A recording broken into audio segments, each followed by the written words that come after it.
छत्तीसगढ़ के सरगुजा ले एक वीडियो आगू आए है जो अब सोशल मीडिया में वायरल होते है। जी हाँ, खामखुटा गांव के निवासी मन असुविधा के अभाव में अपन जिंदगी ला जैसे तैसे काटत है।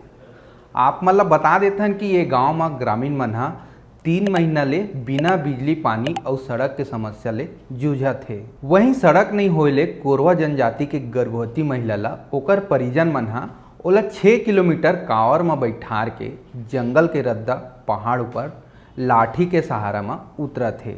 ओकर बाद ओला एम्बुलेंस मिलिस। कोनो तरह ला एकर डिलीवरी होइस तो है, लेकिन लड़का के हालात अभी नाजुक है। वैसे तो सरकार हमेशा बोलते है कि प्रदेश के आखिरी छोर तक विकास के रद्दा खोले जाही। और यही विकास के रद्दा ला हम सब ला दिखाए बर और प्रशासन ला अपन समस्या बताए बर ग्रामीण मन एकर वीडियो खुद बनाइस और सोशल मीडिया में वायरल कर दिस। ये दृश्य अंतस ला झंझोर के रख देते काबर की शहर में सब्बो सुविधा मिल जाही, पर दूर जंगल क्षेत्र में ग्रामीण मन बिना पानी बिजली सड़क जैसे मूलभूत सुविधा से वंचित रह जाते। ये मामला में गांव वाला मन एकर शिकायत कई बार कर चुके हैं, लेकिन फिर भी अधिकारी मन एक दूसरा ऊपर जिम्मेदारी डाल के अपन पल्ला झाड़ देते हैं।